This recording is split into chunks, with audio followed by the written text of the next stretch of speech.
Hey everybody, welcome to AfterBuzz TV's The Night Manager After Show. We're talking season 1, episode 2. We'll be talking about getting hit in the face with a frying pan, pretend sleeping in front of a potential boss, and then what's it like when you want to interrogate a person? What's the best way to do that? Stay tuned. You're tuning into the destination for TV superfan discussion, AfterBuzz TV. And now, let the buzz begin.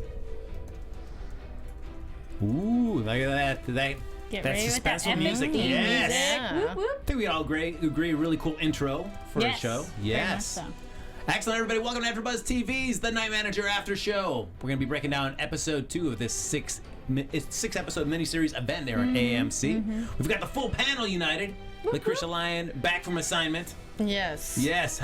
By assignment, we mean going to Vegas. Yeah, but I was working, and Sure. yeah, okay, totally. Right.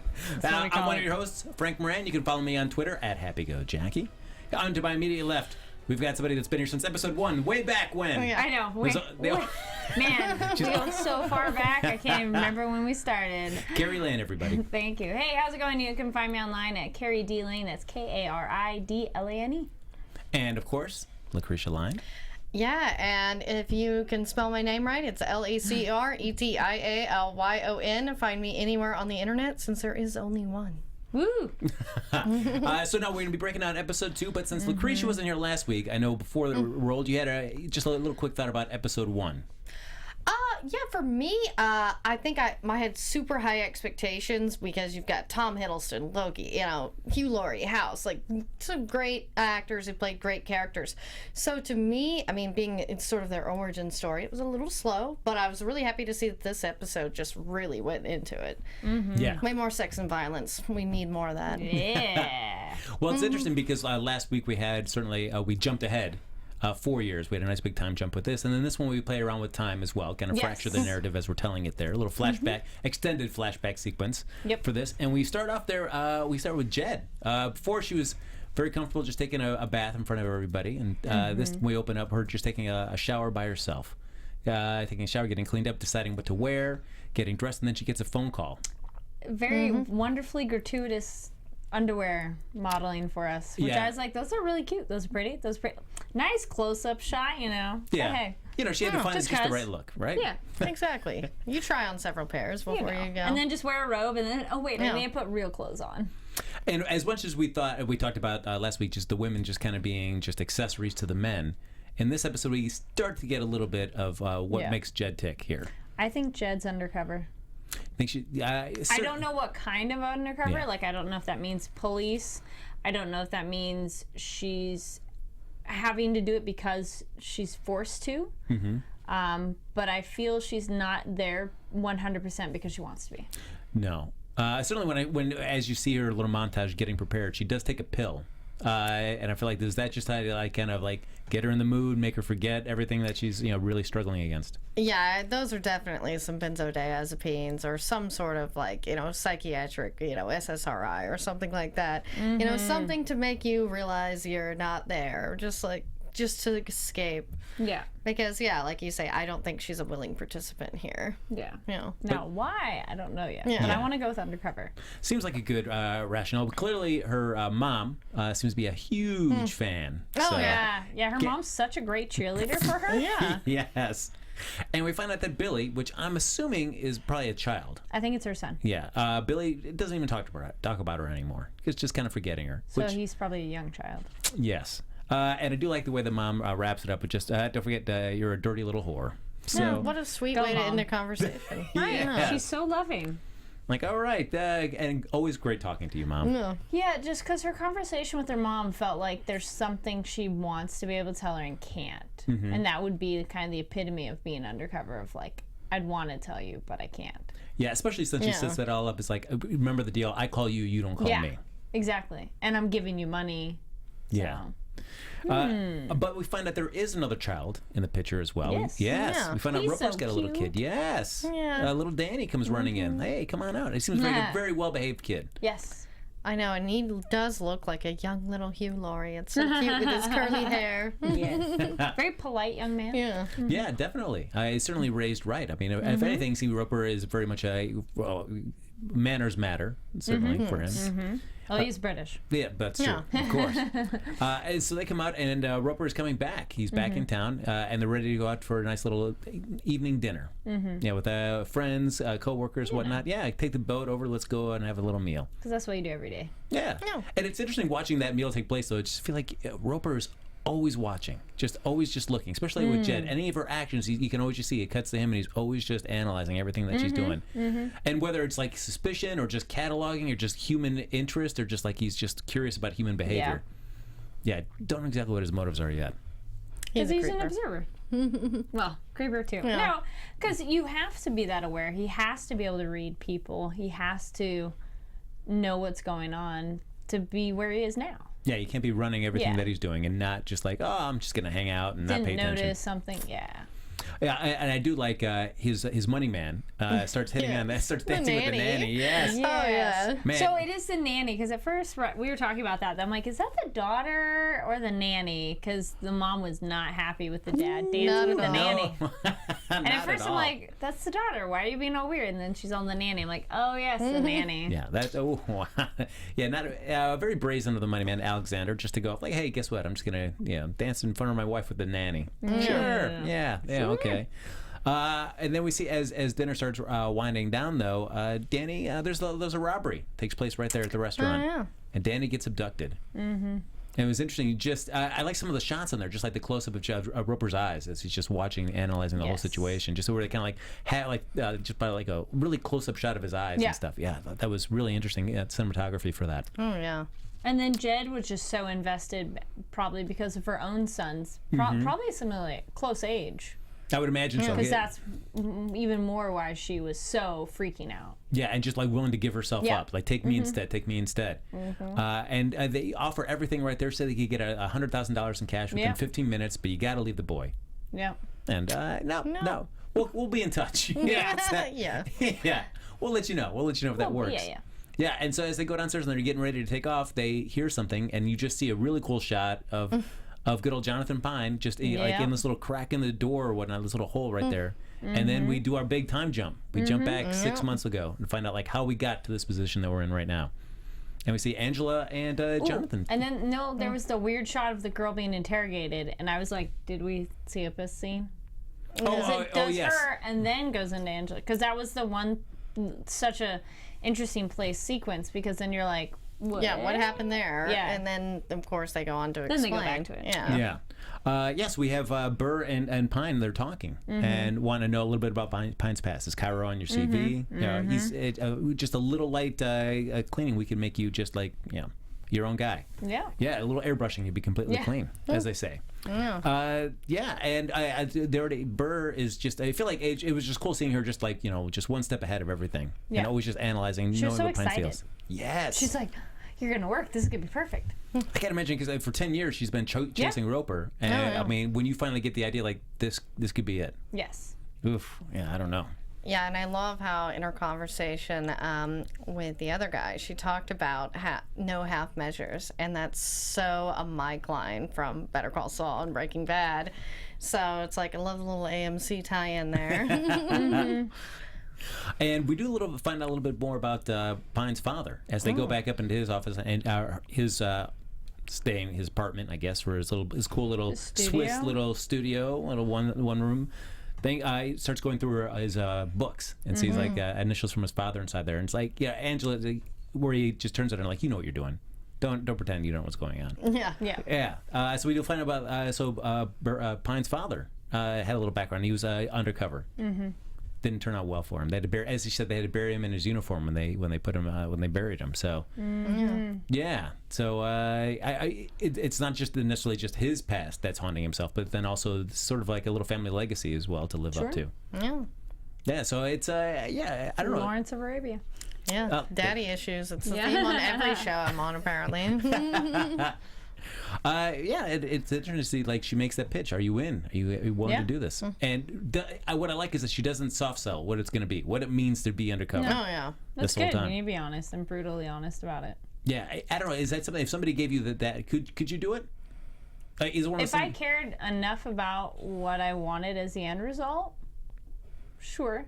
Because that's what his life is now. He has no life. He either has a nothingness or get revenge. Like, those really are his two options.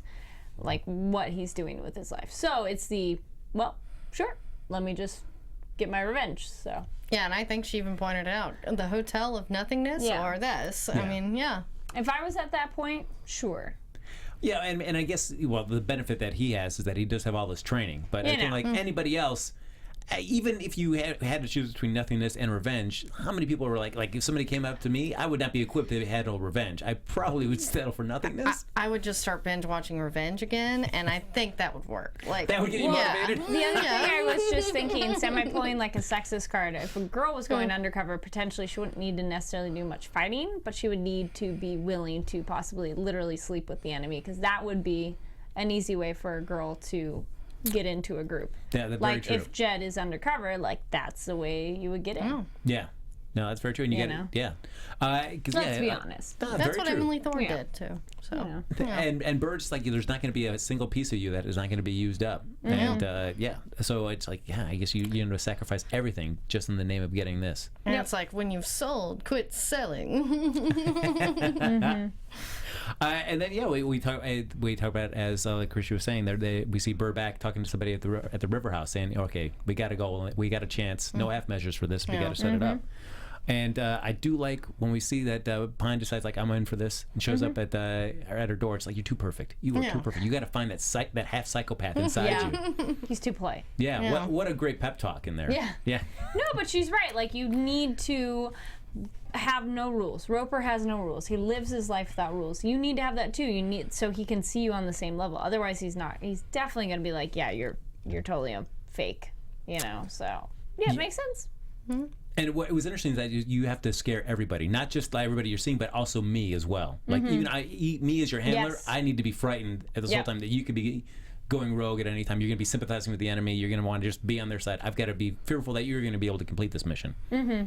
That's always nice to hear. Like, okay, cool. All right, sign me up. Sorry, like looking over at the chat. Is this a live thing? Yep. Yeah, we actually have a viewer in here, Boo69Bs. How exciting! She's in a lot of our live chats here at AfterBuzz. Okay. Great viewer. This is new for me. I have not seen the live chat in action. That's right, folks. If you want to jump in, right there, Lacretia has got her laptop, her trusty laptop out. You can hop in the chat room, share your opinions. You got a question about the show, you got a thought about the show, Lacretia will share those throughout the episode. Yeah, we'll jump in. Sorry, I'll cut in just because we talked about this while watching the show. So they're saying it was hard to watch Tom Hiddleston. We're jumping ahead a little bit, but getting beat up, it was hard to watch. And I was like, I thought he was attractive enough in Thor, and I'm like, sure, Loki, but I'm like, this show, I'm thinking he's more handsome than I thought he was before. Yeah, and I totally agreed with that. It's like, as Loki, he's pretty sexy, but this, it's like, oh man, we need more of those waterfall showers. Is it the short hair that's doing it? The kind of blondish tinge to the hair? Is that what's doing it? Maybe. Yeah, I think a little bit. Well, no, it's a different personality. I felt Loki was such a whiny little baby. Okay. So I like this, even though he's very reserved, that normally I wouldn't think that's as entertaining, but maybe that's interesting because it's mysterious. Yeah. All right. It's a new look, and it's a personality. He carries himself so well, Yeah.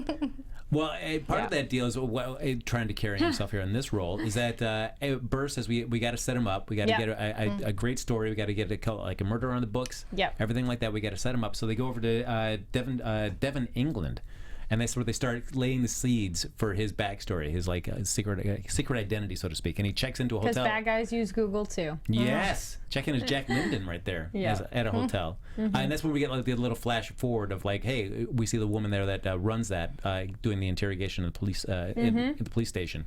And we see the crime scene right there, just like that cottage with everything just kind of running all over the place, blood all over everywhere. That poor girl. Yeah. She gets a little bit of action with him, and then he leaves her alive. Yeah, but she was not subtle at all. I like that she does show up on her. No, we like that. We're like, it's a woman with action. She is just forward. She is looking for a new daddy for that baby. Yeah. I brought some mineral water. That's what you wanted, right? Yeah. I didn't ask coffee. For that. I wouldn't say no. I was like, I like her. She goes after what she wants. Yes. He's a lonely man. Sure. Yeah. For sure, yeah. And while she's kind of sleeping in that post-coital bliss there, he goes through her cell phone, finds a picture of the baby daddy, seems to be right there, and starts laying the seeds right there. Already goes to another drug dealer in town. Says, hey, guess what? You're working for me now. I'm going to be selling some stuff. You're going to be pushing for me. I like how he just takes some drugs and just shoves it right in his Try face. this stuff. Yeah. Such a badass. Oh, yeah. And we start seeing, eventually we see one guy coming down who does give him, another government contact that does give him his new identity, Thomas Quince. Yep. Gives him the passport, and then they stage a little fight. I like beardy dude. Yeah. He was cool. Yeah, it's a lot of fake fighting set up there. Well, but well. fake somewhat. Yeah. They took a punch, but I mean, these guys are used to that, so. Yeah. But I always feel bad, like, if you're the guy in the government that's always got a guy that has to put in to get beat up to help set up somebody else's cover ID. Like, that's all I do. I always get hit. The more you get used to it, the maybe less it bothers you. I got to go to work and get punched in the face today. You know, I've built up my calluses on my face. Then we also find back at MI6 at the River House, we see another guy that's going to be part of our cast for the rest of the time. It's Joel Stedman, who's from the U.S., happens to be an old American. Good old David Harewood there from Supergirl. If anybody watches Martian that. Manhunter. Yes, very cool. But an old friend of Angela's, but he's there for the U.S. Just to kind of do a little informational meeting. And he does I do like his two philosophies when it comes to dealing with arms dealers around the world. You either can exploit them or you can enforce. Yeah. And exploiting you run the risk of them becoming, you lose track of enemies becoming buddies as you're trying to go up the food chain, trying to catch somebody. And then enforce is like you're just busting every single bad guy along the way. Two different tactics, and I mean, I guess equally can be successful in their own ways. And if you guys had to exploit or enforce, which ways would you guys go? It might depend on the bad guy, because there might be the ones where you do need to use a bad guy to get a bad guy, but then there's other times where it's just better to nip it in the bud and just get rid of it. Would you but would your way of exploiting be like, all right, I'm going to use these smaller guys to get to the big guy, but I'm going to pardon all these bad guys along the way just to get so I can get to the big fish? Maybe not fully pardoned, but maybe they'll get a lesser sentence. Gotcha. All right. Get a little bit of reward for what they do. Yeah, to me, I'd definitely go the exploit route because, it actually hurts worse. You got to get the one at the top and then just destroy him. Yeah. All right. Going for the big guns. And Angela and Joel have a talk afterwards, and she's curious about why he was in Madrid a couple weeks ago. And he's trying because they have a history. They have a history. And that was our guess. I'm like, yeah, they look like it. Even though she was married 20 years, I think her and Joel have gotten a little cozy. Well, especially when you saw, she was pregnant. Like, whoa, hold on. Yeah, what color is that baby?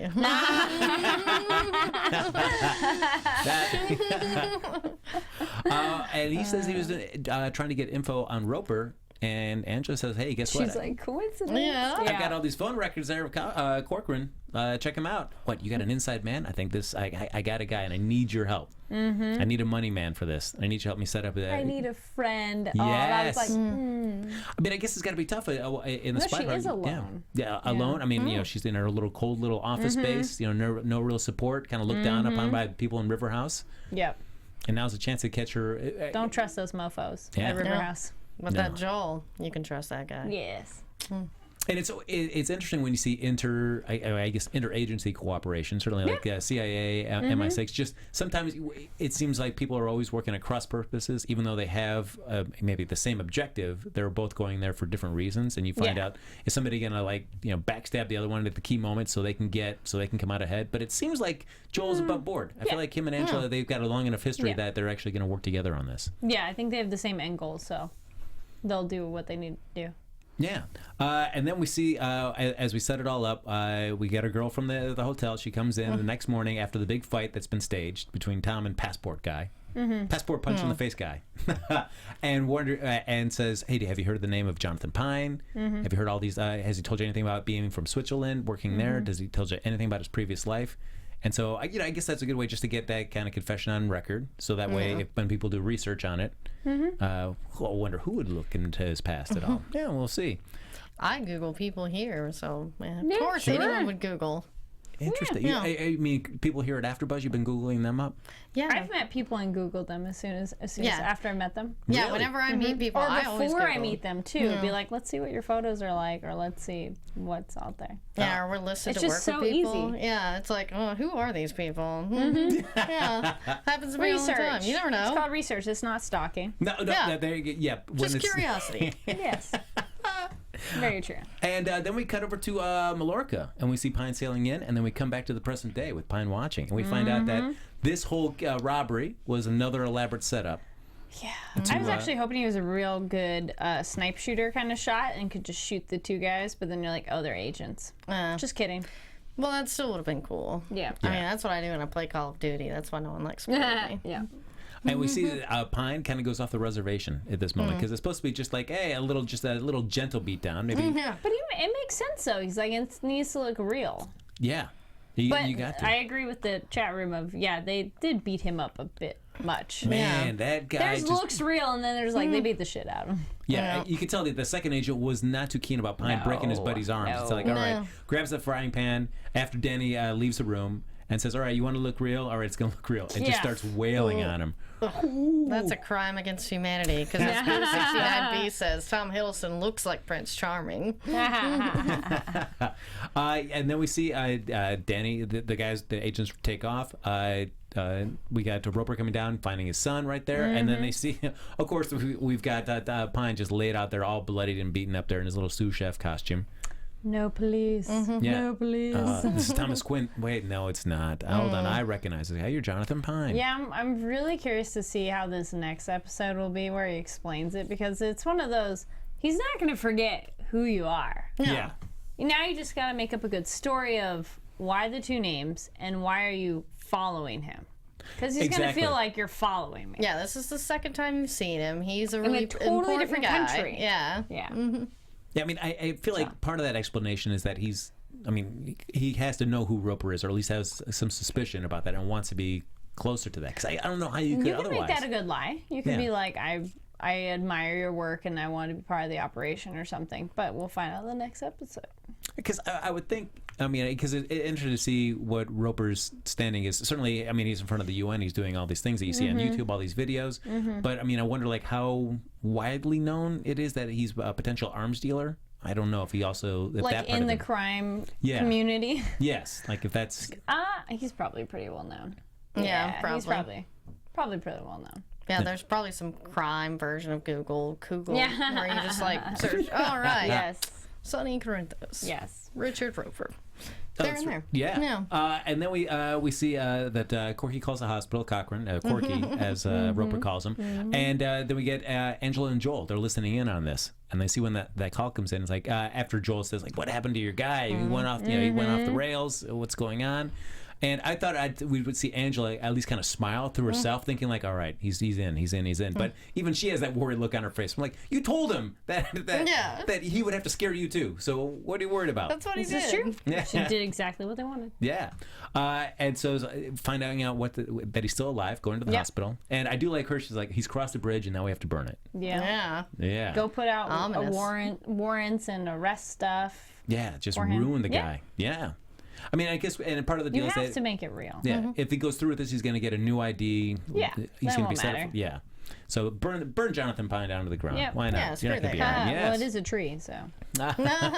Oh, Thank you. Yeah, look at that, James. He's like, I'm gonna have these ready. Have this snare drum. Yeah.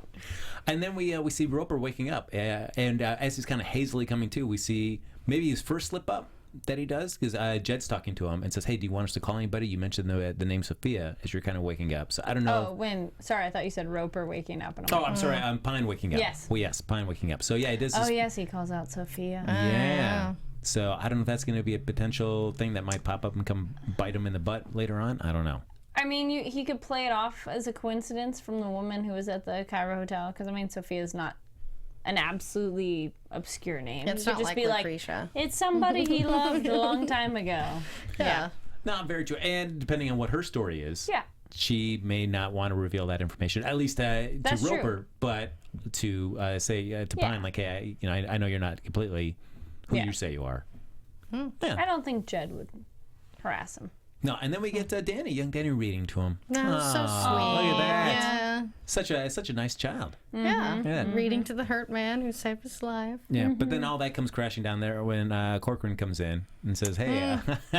So, yeah, we need to make. I'm curious. Is Corcoran flirting with him just to mess with him, to make him uncomfortable, or is he actually just flirting with him? Because I feel every time he talks to him is like. Hey. Yeah. Oh, and I got an answer. I don't know if you saw on the YouTube thing. So in the first episode, we were like, what the heck is the 19th hole? It's the bar. So I'll meet you at the bar at the end, which is still, I'm asking you out for a drink, which, i.e., could be sex. So I don't know. I'm like, I'm torn. I feel he is flirting with him to bother him, to make him uncomfortable. But maybe he really is flirting with him. Well, that could be true. I can't what do you blame guys him. think? I mean, right? We don't know which way Corky swings, so. Yeah, when he's asking about like were you responsible for the sweaty muscles? Or okay, sure. Just where you it was talk very graphic. Yeah. So and basically says, hey, we when I was trying to put the names down, your name down on the form, I was torn between Thomas Quince, Jonathan Pine, letting you know, like, hey, guess what? We know about your deal. We know that we called the hotel. We know you stole all this money. Yep. You're just a thief.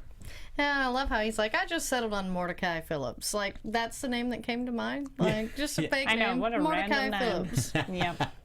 Just cause. But already we can see that as much as he may be kind of flirting with him, whether it be uncomfortably or not, just to make him uncomfortable, he is serious when he says, like, hey, if you're stringing us along, trying to get something out of the chief. I like his way that he explains that. Yes. Hang you up and let truth come out of you by gravity or something like that. I was like, ooh, I like that. Yeah, he is really into some BDSM, apparently. That too, there we go. Yeah. And then if that wasn't enough, then he says, hey, Frisky, come back in here. And Frisky's got to put his 2 cents in about the best way to get a man to talk. Oh, I'm just thinking of the bubbles. Like, they're thinking, like, Yeah, I didn't quite understand it, but enough that I'm like, just any bubbles in here. Like, when you drink soda wrong and it, like, tickles your nose. Yeah, it sounds horrible. Because it seemed like from what he said, you put a tube up the nose and you cover the mouth, and then you start pumping in water through No, there. it's bubbly, like fizzy stuff, like fizzy water or something. Which, you know, like when you've had a soda and you get a weird burp. So I think it's like that, but like way more intense and excruciating. And if you have a funnel, that's even better. Ugh. Yeah, don't you just love the henchmen are Corky and Frisky? Yes. Yeah. And the other one was Tabby, wasn't it? Yeah, the big Tabby. yes, Tabby. So Maybe Like it's a a kitty. British thing. I guess. It's another one of those Brits. Yeah, and I mean, I guess you're not going to say no if Roper decides to give you a nickname. I guess you just take it. No. True, but Corky, his name is Corcoran. Yeah, that makes so- sense. So what's Tabby and Frisky. Frisky? Yeah, that's right. It's like he's just like looked at some cat food one day and then just like came up with those names. And then we go back to the River House, and we see Joel coming in, and him and Angela already pre-planned something where he's about to give the most boring speech ever. Yes. And makes a really boring pitch to the River House about, hey, we're trying to get Richard Roper. Can you help us out? Yeah. Do you have any information? Well, we have photographs of a conversation between his money man and this Spanish lawyer. Which, interesting that MI6 is just, or the River House at least, is so ready to dismiss it as like, well, maybe they're talking about their kids or something like that. No, because they're dismissing it because they're the ones on the inside. That immediately, I'm like, this was proof to her that she can't trust them. Yeah. 100%. That's why they're like defending Roper.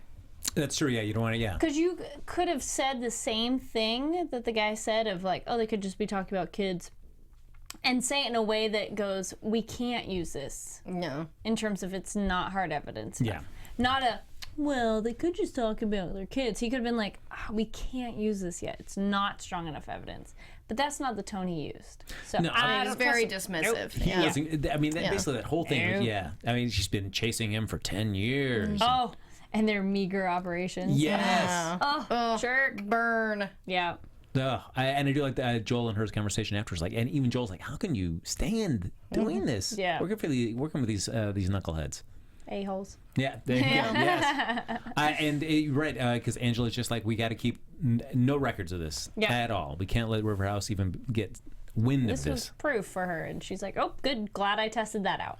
Yeah, I mean, Angela's one smart cookie. Look at her go. Yep. Yeah. Very Prager smart cookie too. Yes. Which they talk about in that we had mentioned in last week of like how much they incorporated her pregnancy into it, but it works out great. Yeah, it definitely does. And then we end the episode. Pine wakes up and he's looking out and he sees, of course, the whole compound is heavily guarded. So leaving easily is not quite an option. Nope. Especially, you probably need to know how to swim. Yes, that's true.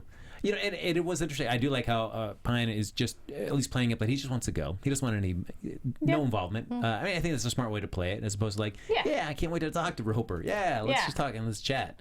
Yeah, because then they'd be suspicious. Yeah. 100%. Yeah, and I mean, finally we see Roper come back, and he goes in to talk. And I do like Pine doing like the worst, like pretend sleeping. I know you guys were mentioning like pretending to sleep in front of your parents and stuff. Yeah, and I love how he tucks him in. Yeah.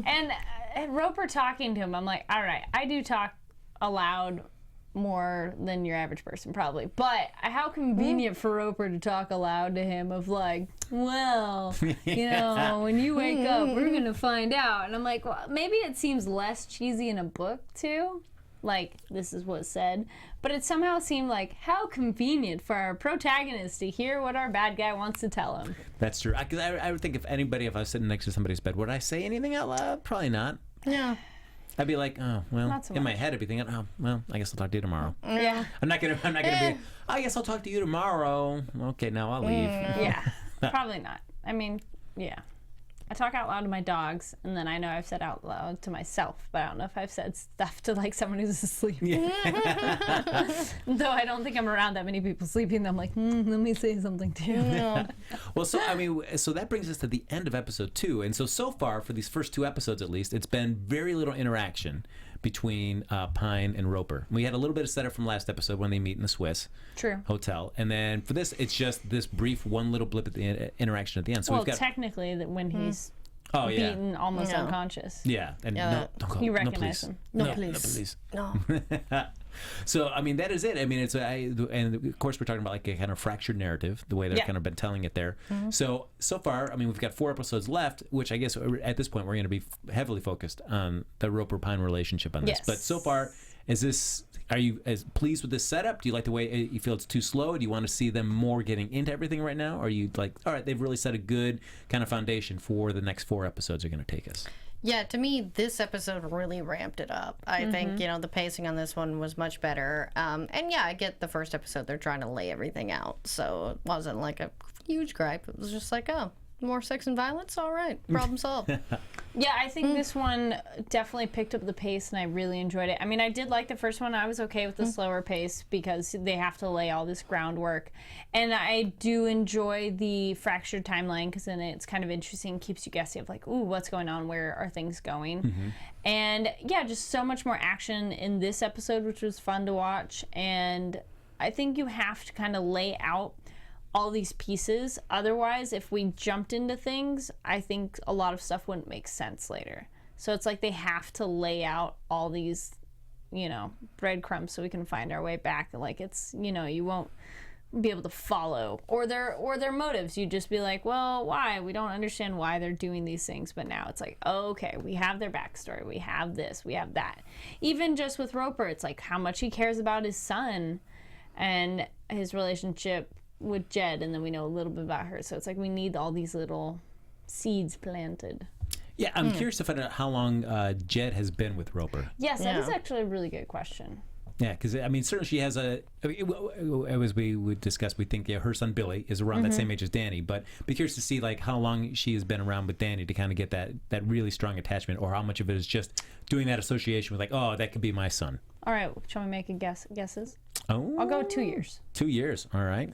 Yeah, I was thinking at least 2, maybe even 3. I was gonna say Price the Right style. We got 2, 3. Yeah, I mean the way that she's going up or low. Yeah, I'm thinking somewhere between 2 and 3 because the way she's medicating herself too. I feel like this has been a long running thing, and so not just a year and not 6 months. Yeah, 2 to 3. And she's got to do everything she can. Definitely no more than 5. Yeah, no, I wouldn't think so. That's too long. No, I can't imagine it'd be more than 3. I also wonder how long he would hang on to someone. Yeah, exactly. Yeah.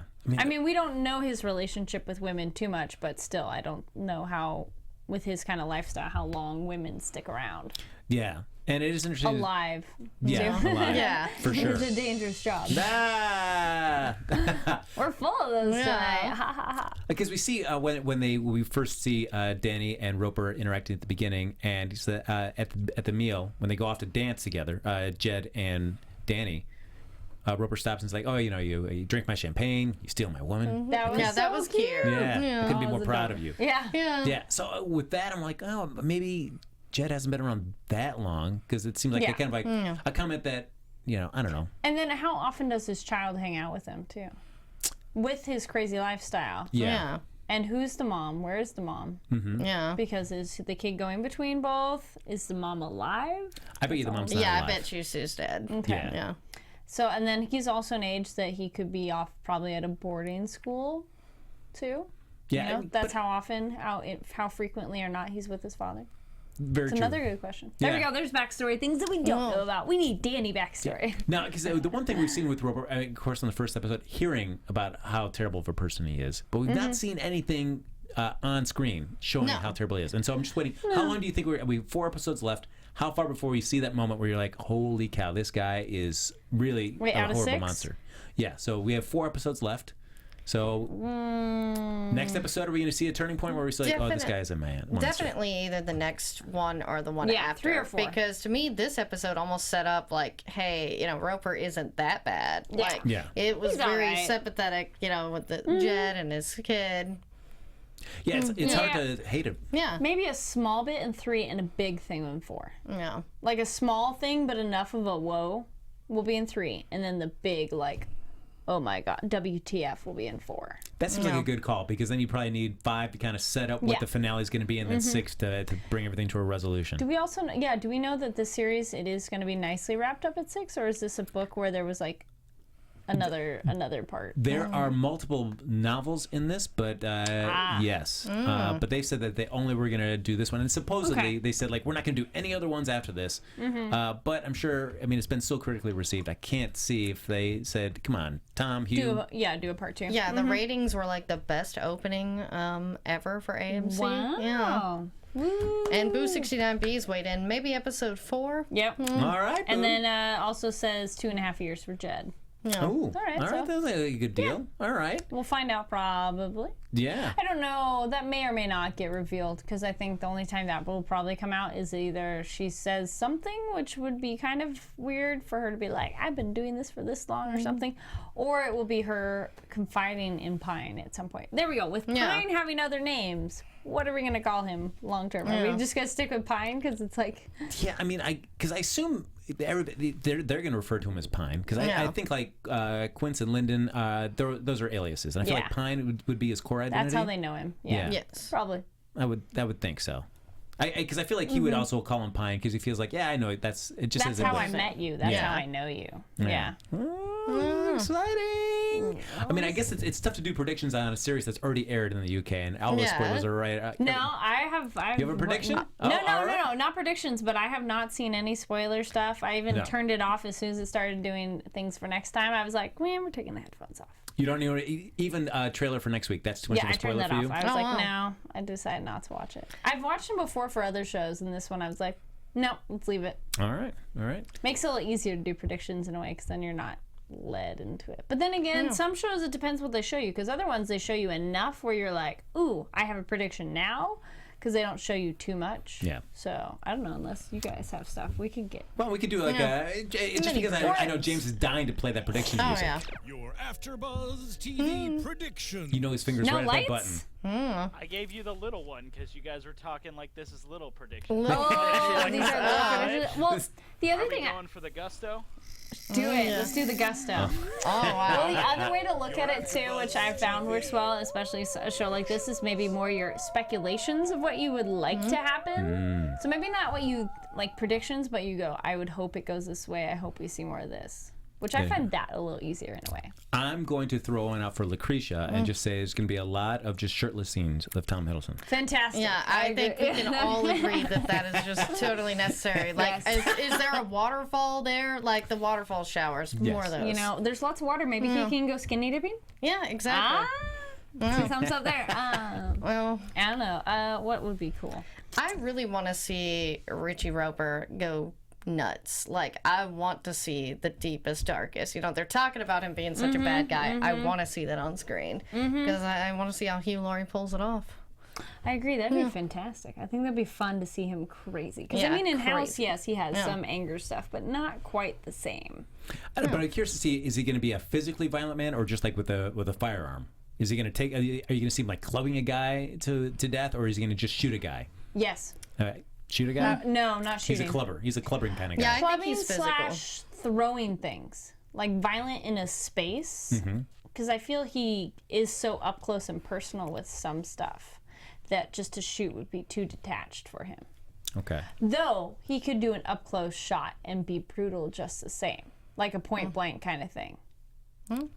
So maybe. Do you see him as like a one-shot guy, one shot and you're dead, or he tries to like draw it out? Like, I'm going to shoot your kneecaps out first, and then kind of draw. He's a all draw that. out. Yeah, draw it out. Yeah. Loves the torture. Well, and you see how he is with Zed, it showed there was bruises on her body, so I would think he's at least I totally missed those. Where? There was like maybe one on her shoulder, and like it was like maybe a brief shot, and I kind of felt like, because as we know, it was Sophie and all that. I'm like, I do see him as a violent man. Oh, okay. Interesting. Adam, we're curious about next episode, because I feel like that's when Roper's going to be trying to gauge how committed Pine is, how far he can push him to kind of prove. That's where I think it's going to get exciting. Yeah, that he's really on his side. And see how far Pine has to go to kind of, how many moral compromises he has to make just in pursuit of this guy. Yeah, I was wondering that, because so many times that can get cliche, I feel, in some movies, like bad guy. What will you do to prove you're good enough of a bad guy for me? And you're just like, oh, okay, whatever. You gotta kill a guy. I'm really curious to see what Pine's explanation will be, what the backstory they've cooked for him to explain why he's there, what he wants, like how he's gonna get in. But it's one of those, I'm pretty sure he does. So he says something convincing enough to be like, yes, I am part of your group. True, because we do have 4 episodes left. If the next, Yeah. certainly, if it just ends after like, I didn't believe your excuse, you're dead, Pine. Well, and then the next 3 episodes, we're just gonna hang out with Roper. But I am curious about just with Pine's journey on this. Like, how much of yourself are you? Even though Angela just says there's not going to be a single piece of you that's not going to be used up, but that's one thing to say. But the one thing to experience, like, how much of yourself are you willing just to use up, compromise, and shred? To even if you do succeed, there's what is left of you to really even have any other kind of life. But how much did he really have to begin with? I mean, but he was very basic when we first started.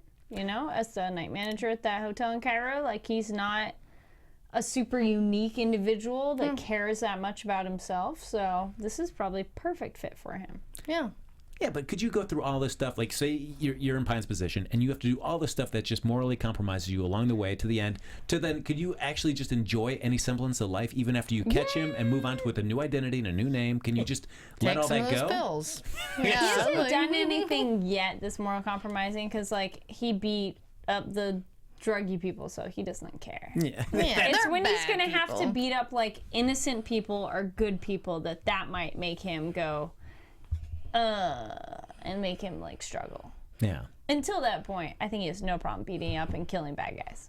No, that's very true. He'd be like, well, they're bad guys. Yeah, like Dexter. Yeah, they're bad guys. Yeah. I've seen. Yeah. Are you predicting he's going to be a lumberjack by the end of this? Yeah, You just cut totally people love down? that. And, yeah, just, Okay. well, there's the end of Dexter. Thank you, James. All right, folks, that's going to do it for us here for episode 2 of The Night Manager here on AfterBuzz TV. But like us on Facebook, give us those sweet 5 stars on iTunes. Follow us on Twitter, where you can continue the conversation, speculate all you want about Night Manager. Lacretia, if they'd like to speculate with you, where can they find you? Well, you can speculate with me anywhere on the internet at LACRETIALYON. Google me. There is only one. Aha. No, Kari? Thank you. Well, you can find me online on Twitter and Instagram at Kari D Lane. That's KARIDLANE. And you can follow me on Twitter at HappyGoJackie, and check me out with my improv team, Max, every Tuesday night at 10 o'clock. Why weren't you there tonight, folks? I was looking for you in the audience and didn't see you. Next Tuesday, folks, join us then. And until then, you can join us also next week. We'll be breaking down episode 3 of The Night Manager here on AfterBuzz TV. See you then, everybody. Woo. From executive producers Maria Menounos, Kevin Undergaro, Phil Svitek, and the entire AfterBuzz TV staff, we would like to thank you for listening to the AfterBuzz TV network. To watch or listen to other after shows and post comments or questions, be sure to visit AfterBuzzTV.com. I'm Sir Richard Wentworth, and this has been a presentation of AfterBuzz TV. Buzz you later. The views expressed herein are those of the hosts only and do not necessarily reflect the views of AfterBuzz TV or its owners or principals.